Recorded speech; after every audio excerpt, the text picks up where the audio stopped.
BNP এবং আওয়ামী লীগ কোন রাজনৈতিক দল না, এটা একটা পারিবারিক ব্যবসা, রাজনৈতিক ব্যবসা।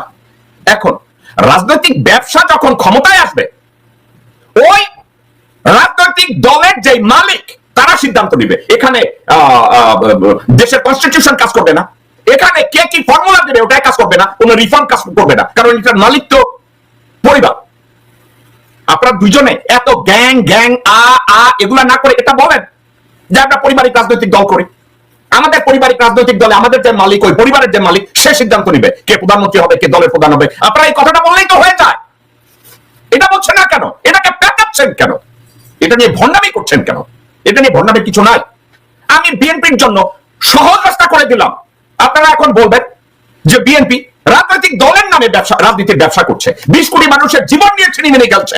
আওয়ামী লীগ যেভাবে খেলে গেছে, হাসিনা বাকি যেভাবে খেলে গেছে, নারায়ণ চন্দ্রপালের বংশধর মুজিব শেখ যেভাবে খেলে গেছে, ঠিক একই ভাবে জিয়া পরিবার করতে চায়। বলেন, আমি আপনাকে সমালোচনা করব না। মির্জা ফখরুল যদি বলে এই কথা, আমি সমালোচনা করব না। সালাউদ্দিনের মতো এস আলম গ্রুপের এই কুত্তার বাচ্চা চোর, ভারতীয় ট্রেনিং প্রাপ্ত এই সুর যদি এই কথা বলে, আমি সমালোচনা করব না। বলেন আপনি, কোনো অসুবিধা নাই যে বিএনপি পারিবারিক রাজনৈতিক দল, এই পরিবারের মালিক বেগম জিয়া এবং তার ছেলে তারেক জিয়া, সুতরাং তারা যেটা সিদ্ধান্ত নেবে এইটাই হবে সিদ্ধান্ত।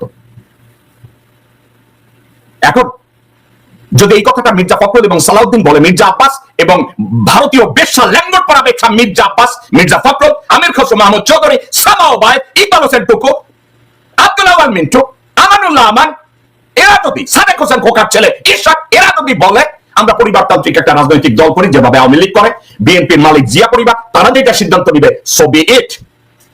কোনো অসুবিধা নাই, আমরা বুঝবো যে ঠিক আছে, এরা তো সত্য কথা বলছে।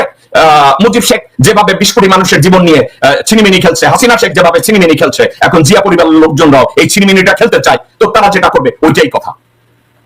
আপনারা এই কথাটা বলেন। আপনারা যদি এই কথাটা বলেন, তাইলেই তো সমস্যার সমাধান হয়ে গেল। কেউ এটা নিয়ে আপনাদেরকে সমালোচনা করবে না। কিন্তু আমাকে যদি তারেক রহমান সাহেব এবং বেগম জিয়া বলে যে না, আমাদের এটা পারিবারিক ব্যবসা না, রাজনীতিটা আমাদের পারিবারিক ব্যবসা না, তাহলে বিএনপি কিভাবে স্ট্রাকচারালি এটাকে ফেস করতে পারে? আসুক, এ ধরনের একটা ঐক্যমত্য কমিশনের যদি এ ধরনের সুপারিশ থাকে 2 বারের বেশি, অসুবিধা নাই। কেন অসুবিধা নাই? একটা কারণে, আমি তারেক রহমান সাহেব এবং বেগম জিয়াকে একটা উপদেশ দিয়েছিলাম, অ্যাডভাইস দিয়েছিলাম, কারণ এদের পাশে ল্যাঙ্গট পরা অযোগ্য অথর্ব কতগুলো হারামজাদারে বসায় রাখছে। কেউ বলে আমি উকিল, আমি ব্যারিস্টার সাহেব, আমি অ্যাডভোকেট সালাম, আমি ডাক্তার মেহেদি, চেটেরবাল আব্দুল্লাহ, সব চোর ছাতর সুয়ারের বাচ্চারা ওখানে বসে ল্যাঙ্গট পড়ে রয়েছে।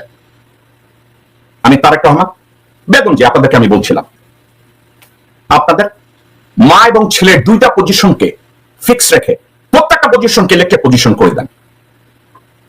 ওখানে যেন কোনো নেপোটিজম না থাকে। সালাউদ্দিনের মতো লোক, চকলেট আপা বালাপার মতো লোকজন কেউ যেন ওখানে আশ্রয় না পায়। প্রত্যেকটা জেলা কমিটি, উপজেলা কমিটি, বিভাগীয় কমিটি, প্রেসিডিয়াম, প্রত্যেকটা জায়গায় ইলেক্টেড হবে, কোনো অসুবিধা নেই। বেগম জিয়া অথবা তারেক রহমান এরা হবে দলের চেয়ারম্যান, ভারপ্রাপ্ত চেয়ারম্যান, যা হবে এরা হবে।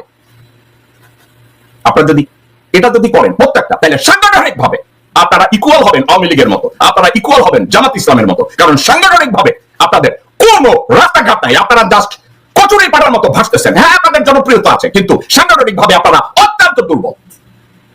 আপনারা যদি এই কাজটা করেন, আরো একটা কাজ করতে পারেন, তারেক রহমান সাহেব এবং বেগম জিয়া, আপনারা এদেরকে যদি এভাবে ইলেক্টেড পজিশন করেন, আপনাদের চারপাশে আপনারা কিছু এক্সপার্ট হায়ার করতে পারেন বেসড অন কোয়ালিফিকেশন, কারণ রিকমেন্ডেশন এইসব বাল ছোল মেখে নিয়েন না। তারেক রহমান সাহেব, আপনাকে আমি একটা কথা বলি, ইদানিং আপনার একটা লোককে আপনারা বোধহয় নিয়োগ দিয়েছেন।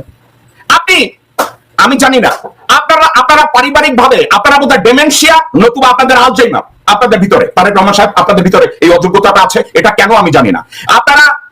মইনের মতো বালছলের সেনাপ্রধান বানাইছেন, পরে মইন আপনার কোমর ভেঙে দিচ্ছে। আপনারা বাইচা বাইচা ভুল লোকগুলোকে আপনারা নির্বাচন করেন। তারেক রহমান সাহেব সেই মানিও ইংরেজিতে একটা কথা বলে, you made me fool once, shame on you, you made me fool twice, shame on me. আপনার ভিতরে কি এই লজ্জাবোধটা কাজ করে তারেক রহমান সাহেব? আপনাকে আমি জিজ্ঞাসা করি, আপনারা বারবার এই সিলেকশন গুলো কেন ভুল করেন? আপনারা কেন সালাউদ্দিনকে এখন প্রমোট করছেন, যেই সালাউদ্দিন 7 বছর রয় ট্রেনিং নিয়ে বাংলাদেশে এসে ঢুকছে? আপনি এই লোকটাকে কেমনে বিশ্বাস করেন? কিবা ওই সালাউদ্দিন যদি আমার মায়ের পেটের আপন ভাই হইতো, আমি তো তারা বিশ্বাস করতাম না। তাকে এখন এত গুরুত্ব দিচ্ছেন কেন? কোনোদিন আপনার লয়াল হবে না, এরা আপনার পিঠে ছুরি ঢুকাই দিবে। আচ্ছা যাই হোক, আমি হারুন, আমি এই সালাউদ্দিনের কথা বলছি না, অন্য একটা লোকের কথা বলছি। ইদানিং আপনার দলের বিভিন্ন ইস্যু নিয়ে একটা লোক কথা বলে, মানে এর কথাবার্তা এরা দেখে আমার মনে হয় বিশ্ব চালাক ধরনের একটা লোক, কোয়ালিটি সম্পর্কে আমার যথেষ্ট সন্দেহ আছে। এই লোকটা কি ইদানিং আমি কথাবার্তা বলতে শুনি, এই লোকটার কথা আপনাকে আমি জবাব দেই। এই লোকটার কথা আমি চাই একটু শুনেন আপনারা। সবাই যখন আওয়ামী লীগ যখন সিনের বাইরে, তখন তিনি আবার প্রধান নেতা পরপরটা প্রেফার করতে থাকেন। না এখানে কিন্তু ভাই ভুল করছেন। পরপরটা তখনও ছিল, পরপরটা এখনো আছে। আমরা আমার অবস্থান থেকে সরে আসি নাই। ডিফারেন্স হচ্ছে এখানে আমরাও নীতিগত ভাবে চাই কেউ দুইবার বেশি হোক, সেটা না, দুইবারই হোক। কিন্তু প্রবলেমটা হচ্ছে যিনি সরকারে আছেন থিওরিটিক্যালি ধরে নেন যে পরবর্তীতে যে সরকার আসবে যদি ভালো কাজ করেন একবার হওয়ার পরে তো দুবার প্রশ্নই আসে না। যদি খারাপ কাজ করেন আর ভালো কাজ করলে সরকার দুবারের মতন হলো জনগণের ভোটে, তারপর থার্ড টাইম একজন আসলেন যিনি হতে পারে আমি কি বলি এর আগে বিরোধী দল ছিল, কিন্তু আসার পরে তারা ভালো কাজ করলো না। আসার পরে তারা আবার ফ্যাসিবাদী স্টাইলে গুম হামলা মামলা শুরু করলো, মানুষের অধিকার নিয়ে নিল, মানুষের স্বাধীনতা কেড়ে নিল। তাহলে কি চান সে আবার নতুন করে প্রধানমন্ত্রী হবে? আমি চাই না তো, কারণ বিএনপি তো একটা লোকই নাই, আরেকটা বিএনপির লোকই প্রধানমন্ত্রী হবে আয়শা। এক পর দুইবার একদল হইতে পারবে না। একজন লোক নাই, বিএনপি তো হাজার হাজার লোক আছে। না এই যে তার মানে কি, তার মানে আপনার সংস্থার আর্গুমেন্টটা করছে নেক্সট গভর্নমেন্ট ধরে যে নেক্সট গভর্নমেন্ট বিএনপি হবে, বিএনপি আটকাও। এই কাজে এটা বিএনপি আটকাও না, বিএনপি আটকাও না। ডক্টর মাহাদি আপনি ভুল বুঝতেছেন। বিএনপি 50 বছর ক্ষমতায় থাক, 10 জন আলাদা লোক থাক, এটা আমার চাওয়া, এবং মাহাদিও এর মধ্যে প্রধানমন্ত্রী হোক, এটা চাওয়া। হ্যাঁ বিএনপি তো একবারও ক্ষমতা থাকতে চায় না যদি জনগণের ভোট না হয়। জনগণের উপর ছেড়ে ভোট ছাড়া ঠিক আছে, আমি বুঝছি। আপনি এটা খুব ভালো বলছেন, জনগণের উপর এটা ছাড়তে হবে। আমি জাস্ট একটু বলি ভাই, লাস্ট কথা, এটা হওয়া উচিত গণতান্ত্রিক প্রক্রিয়াতে। প্রত্যেকটা রাজনৈতিক দল ওনাদের ইলেকশনের আগে ম্যানিফেস্টোতে দিবেন তারা কি চান। আমরা তো আমাদের ম্যানিফেস্টোতে ক্লিয়ারলি দিব পরপর দুইবারের বেশি হবে না। জনগণ যদি আমাদেরকে সমর্থন দেয় তাহলে ভাই সমস্যাটা কোথায়? এখন এই মেহেদী আমিন, খালেদ মহিউদ্দিন যে প্রশ্নটা করছে সে বলে ইতিহাস, মেহেদী আমিন উঠা বলে ভূগোল। খালেদ মহিউদ্দিন উঠা বলছে আমি কেমিস্ট্রি কথা বলি, সে বলে আমি বলবো হিস্ট্রি। কেন আমি কথাটা বললাম? আপনারা একটু মেহেদী আমিনের কথা থেকে আমি একটা কথা বলি। খালেদ মহিউদ্দিন একবারও বলে নাই যে সংস্কার কমিশন একটা রাজনৈতিক দলকে দুইবারের বেশি সরকার প্রদান করতে চায় না। মেহেদী আমিন খুব ভালোভাবে এই কোশ্চেনটা বুঝছেন, না বোঝার কোনো কারণ নেই। এখন মেহেদী আমিন আর্গুমেন্ট করা শুরু করছে, না একটা দল যদি ভালো করে সে পরবর্তীতে নির্বাচিত হবে না। এটা এই কোশ্চেনটা, এই অ্যান্সারটা ইরিলেভেন্ট। মেহেদী আমিন কে আমি জানি না, এই হিজড়া, এই হুবড়ি, এই চালাক চতুর, এই কুপাল ভার কে আমার কোনো ধারণা নাই, কিন্তু এই হিজড়া বলে যে না আপনারা চাপাতে চাচ্ছেন, বিএনপি কে মার্জিনালাইজ করতে চাচ্ছেন। এই মেহেদী না মাহাদি না কোন চোখের বাল, একে আমি চিনি না, কিন্তু এটা যদি কেউ জিজ্ঞাসা করে এই বেটা 50 বছর যদি নির্বাচিত হয়ে আসে কারো কোনো সমস্যা নাই। খালেদ মহিউদ্দিন ক্লিয়ার বলছে যে আপনি প্রধানমন্ত্রী হন, সেখানে অসুবিধা কি? এটা কোন জবাব তার কাছে নাই। অর্থাৎ কি জানেন, ওই সালাউদ্দিন গু খাওয়ার কথা বলছে, মির্জা ফখরুল গু খাওয়ার কথা বলছে, এই মেহেদিও গু খাওয়ার কথা বলছে। এখন আমি মেহেদের সাবজেক্টটাকে কেন টানলাম? তারেক রহমান সাহেব কতগুলো গু খাওয়ার লোকজন তার পাশে রেখে সানিকে রাখছে। যে বেটা ছিল ড্রাইভার অথবা বাথরুম ক্লিন করতো, তারে বানাইছে এখন তার কমিউনিকেশন ডাইরেক্টর। সে এখন ব্রাহ্মণবাড়িয়া কন্ট্রোল করে, জায়গা জমি দখল করে। এখন তারা মেহেদী আমিনকে বসাইছে কোন উপদেষ্টা কইরা আল্লাহ মাবুদ জানে। এখন আমার সমস্যা কোথায়? মেহেদী আমিন কে দিয়া, মেহেদী আমিন কে? মেহেদী আমিন কে? মেহেদী আমিন হইছে আওয়ামী লীগের দোসর, আওয়ামী লীগের সাথে সরাসরি কাজ করেছে, আমি পরিবারের সাথে দুর্নীতির সাথে জড়িত ছিল। ঠিক আছে, আমি আপনাদেরকে আমি একটু একটা পরিবারের ছবি দেখাই। এই ছবিটা বাঁ পাশে আছে মোস্তফা নামের এক আওয়ামী হুবড়ি, এবং এরপরে তাকাইতে থাকেন মোজাম্মেল আছে, এর ভিতরে আওয়ামী লীগের বহু চোরছাচোর আছে, এবং তার সাথে এই মোজাম্মেলের পাশে দাঁড়াই আছে ফয়সাল লুসান, অর্থাৎ এই মোস্তফার ছেলে লুসান। এই মোস্তফা এবং লুসান জয় বাংলা বলতে বলতে তারা খাইতো জয় বাংলা, পায়খানা করতো জয় বাংলা, পেশাব করতো জয় বাংলা, পিস্তল এলাপ দিয়ে পড়তো জয় বাংলা, মানুষ খুন করতো জয় বাংলা, জমি দখল করছে জয় বাংলা, দালালি করছে জয় বাংলা। এখন এই পরিবারটাকে কেন টানলাম? কেন টানলাম? তাকে দেখেন এই পরিবারের সাথে এই ব্যাপারটা কেন, এই দেখেন মেহেদী আমিন, পলক, ওই মোস্তফা, পিস্তলবাজ ধান্দাবাজ মোস্তফা, এবং তার উপরে বাপাসে তাকায় রয়েছে এই মোস্তফার আর এক ছেলে, পাশে দাঁড়ায় রয়েছে কে? মাহাদি। এখন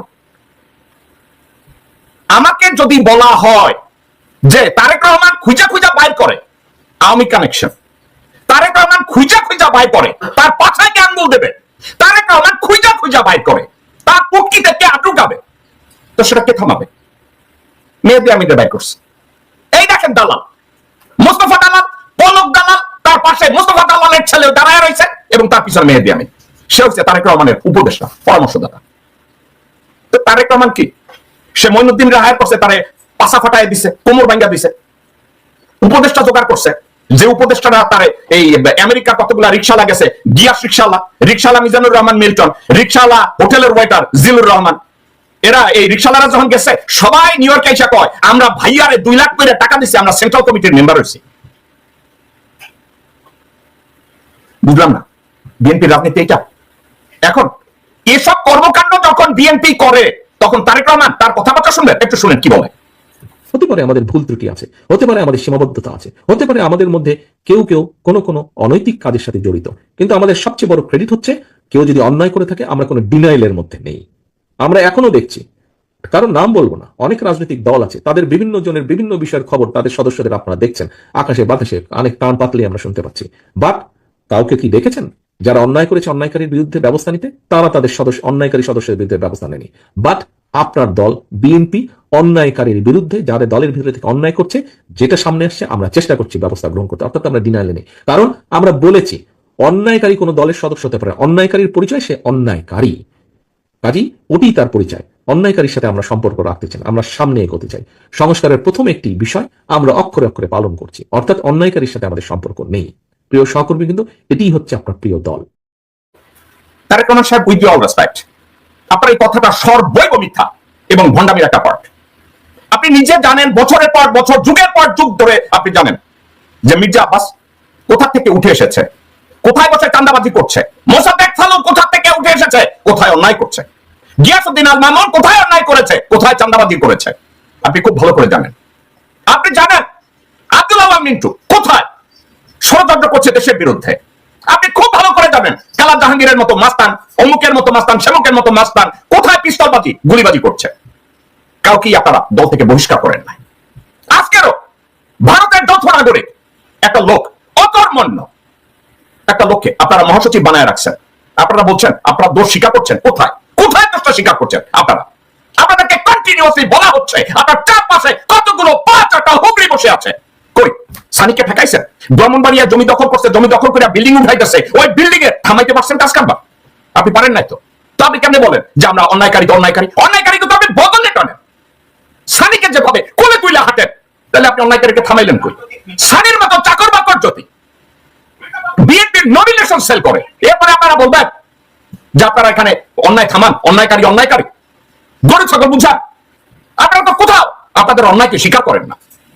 কার দিকে ইঙ্গিত করছেন যে অনেক দলে এইটা আছে, বিচার করে না? হ্যাঁ, পরিবারতান্ত্রিক আরেকটা রাজনৈতিক দল আছে তারেক সাহেব, ওইটার নাম আওয়ামী লীগ। আপনি যদি আওয়ামী লীগের দিকে আঙুল তাকায় থাকেন, then you are absolutely right. কারণ আওয়ামী লীগ যা করছে আপনারা এখন সেটাকে ওভাররুল করার চেষ্টা করছেন, এজেন্ট। তারপর কথা যখন আপনি বলেন যে আপনারা অন্যায়কে রিকগনাইজ করেন এবং সেটাকে সংশোধন করেন, দ্যাট আর কমপ্লিটলি লাইস। আল্লাহর ওয়াস্তে আপনি এই বক্তব্য দেওয়ার আগে 25 বার আপনার চিন্তা করা উচিত ছিল যে এই বক্তব্য আপনার কিনা। আপনি এই ধরনের বক্তব্য কি করে দেন যেখানে আপনার দল কন্টিনিউয়াসলি চাঁদাবাজি, লুটতরাজ, টেন্ডারবাজি, গোলাগুলি, পিস্তল দিয়ে ঘোরাঘুরি সবকিছু করছে? আপনি কি করে বলেন যে আপনার দলের অন্যায় থাকলে সেটাকে আপনি রিকগনাইজ করেন? আপনাকে যদি আমি আবার জিজ্ঞাসা করি, আপনাকে আমি আমার টকশোতে কয়েকবার বলেছি মির্জা আব্বাস তার পাশে ফালুর ভাই নুরুকে বসাইয়া থ্রেট করে এবং ব্যক্তিগতভাবে ইন্টারনালি সে বলে যে তাকে, ফালুকে, নুরুকে, তার এখানে যত চোর, ডাকাত, বদমাইশ, লুটতরাজ, পকেটমার, চাঁদাবাজ, টেন্ডারবাজ যারা আছে তাদেরকে বহিষ্কার করার ক্ষমতা আপনার বা আপনার মায়ের নাই। তারা তো এখনো ক্ষমতা বসে আছে, তারা তো এখন আপনার দলের নাম বিক্রি করছে। কই আপনি তো কিছু করেন না। আমির খসরু মাহমুদ চীনের সাথে আপনার দলের সম্পর্ক নষ্ট করেছে, আমাদের দেশের সম্পর্ক নষ্ট করেছিল তাইওয়ানে গিয়ে পাসা মারা দিতে গিয়া। কই আপনারা তো কিছু করেন না। আসলাম চৌধুরী আপনার মেহেদী সাবাদের সাথে বসায় দিয়েছিল মুলা দেখাইয়া হাসিনা পতন ঘটাবে। কই আপনি তো কিছু করেন নাই। সালাউদ্দিনের মতো অযোগ্য লোক আপনি তার টাইম এখন ফোকাসে দিতেছেন। কই আপনি তো কিছু করেন নাই, করছেন না। এখন এই মাতেই না একটা বালচর কোথাকার কোন টোকায় তারে নিয়ে বসাইছেন, সে আপনার উপদেষ্টা। আপনার মা একজনকে উপদেষ্টা বানাইছে, আপনার মা একজনকে উপদেষ্টা বানাইছে। সেই উপদেষ্টা কি বলে? আমরা তো ভারতীয়। উপদেষ্টা বলে সে তো ভারতীয়। আমরা তো ভারতীয়। এখন শুনেন মির্জা ফখরুল আপনার বড় সম্পর্কে কি বলছে।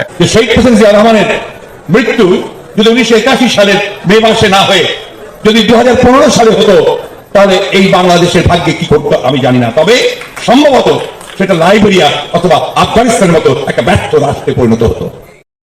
চিন্তা করে দেখেছেন তারেক রহমান? আপনার দলের মহাসচিব বলে আপনার দাদা 2015 সাল পর্যন্ত বেঁচে থাকলে বাংলাদেশ আফগানিস্তান হইতো, বাংলাদেশ লাইবেরিয়া হইতো। এরপরেও এই শুয়োরের বাচ্চা আপনার দলের মহাসচিব হয়ে বসে থাকে আর আপনি বলেন যারা অন্যায়কারী তাকে রাখা যায়। কোথায় আছে? কোন পৃথিবীতে আপনি বাস করছেন তারেক রহমান সাহেব? তারেক রহমান সাহেব, আপনাদের দেশে আপনাদের দলের সম্পদ কি? আপনাদের দল কেন আজকে বিএনপি এবং আপনার পাত্তা দেয়, আপনার দলকে পাত্তা দেয়? যে জন্য পাত্তা দেয়, দেখেন কি জন্য আপনার দলের মূল্যায়ন এখনো দেশের জনগণ করতে চায়। বাংলাদেশের এক কিংবদন্তি যার জন্য আপনার দলের এখনো লোকজন জিন্দাবাদ দেওয়ার চেষ্টা করে, ওই কিংবদন্তিকে একবার দেখেন। 1 নম্বর, খাদ্য উৎপাদন দ্বিগুণ করতে হবে। 2 নম্বর, সমস্ত রাস্তার দুই ধারে ফলের গাছ লাগাতে হবে এবং রাস্তার দুই পাশে ঢালুতে শাকসবজি চাষাবাদ করতে হবে। সমস্ত পুকুরে মাছের চাষ করতে হবে। প্রত্যেক ঘরে ঘরে হাঁস মুরগির খামার করতে হবে। এই গ্রামের প্রত্যেকটি লোক, মেয়ে লোক কাজে ব্যস্ত থাকবে। মেয়েরা ঘরে কুটির শিল্প করবে এবং তাদের পরিবারের আয় বৃদ্ধি করবে। স্বয়ং সম্পূর্ণ বাংলাদেশকে গড়ার স্বপ্ন নিয়ে আপনার বাবা বাংলাদেশের রাজনৈতিক দল গঠন করেছিল এবং বাংলাদেশের একটা স্থায়ী সরকার স্থায়িত্ব আনার জন্য আপনার বাবা জীবন দিয়ে গেছে। আপনার বাবা কন্টিনিউয়াসলি দেশের পক্ষে কাজ করেছে। আপনার ওই বাবার জন্য জনগণ এখনো জাতীয়তাবাদী দলের পিছনে আছে। আর সেই আপনার বাবাকে অসম্মান করে এই কুত্তার বাচ্চা কি বলে আবার শুনি। যে শহীদ হোসেন জিয়া রহমানের মৃত্যু যদি 1981 সালের মে মাসে না হয়ে যদি 2015 সালে হতো, তাহলে এই বাংলাদেশের ভাগ্যে কি করতো আমি জানি না। তবে সম্ভবত সেটা লাইবেরিয়া অথবা আফগানিস্তানের মতো একটা ব্যর্থ রাষ্ট্রে পরিণত হতো। এরপরে মির্জা ফখরুল আপনার দলের প্রধান, আপনার দলের মহাসচিব। আপনার মনে হয় আপনি বলছেন অন্যায়কারী তাকে আমরা রাখি না? কই, মির্জা ফখরুলের তো কিছু হয় না। মির্জা ফখরুল তো ধারে কাছেও যায় না। মির্জা ফখরুল বলছে আপনার বাবা আজকে যদি বেঁচে থাকতো বাংলাদেশ হতো লাইবেরিয়া, বাংলাদেশ হতো আফগানিস্তান।